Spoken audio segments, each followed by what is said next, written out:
Hey everybody, Peter Zeihan coming to you from the peak of Mount Evans. Behind me is Mount Berstadt and Squaretop, and behind that Geneva and Silver and Decatur and Treasure and all the others.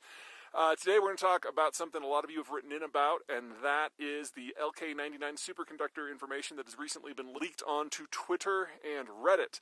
The idea of a superconductor is it doesn't lose any of its throughput regardless of distance, and if you can do that over long distances, you can transfer power from anywhere to anywhere relatively easily and cheaply.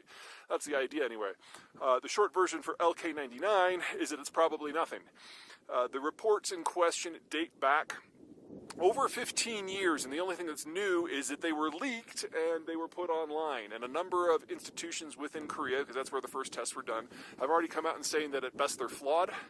But none of them have ever been replicated, including by the team that did the original report. So there's probably nothing here.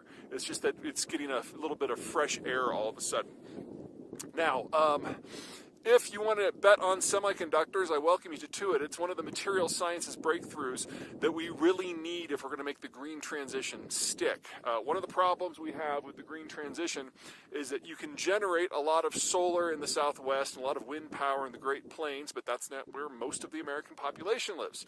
And even in the United States, where people only live a couple thousand miles away from those zones, that's much better than you've got in, say, Europe, where you'd have to basically go to the Great Eurasian Steppe for wind and into the Sahara for solar. So if you can solve the semiconductor and the transmission problem, great. There's also another issue. In the United States, because it's hard to transmit power, and, very, very, very, very loose rule of thumb, if you transport power about 500 miles, it costs almost as much to do that transmission because of the loss as it does to generate the power in the first place. So you're generally not going to send electricity very far. What that means is in the United States, most electrical concerns, all the utilities, are local.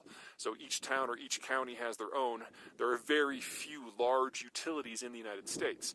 And if you want to make solar and wind work at scale, you either need larger and larger and larger entities, or you need the ability to transfer power across jurisdictional lines, especially state and grid boundaries.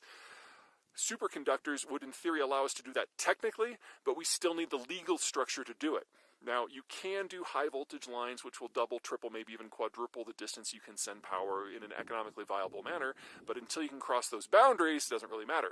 So what we need now, even before we get superconductors, is multiple acts of Congress to break down the legal jurisdictions to allow power to be sent large distances.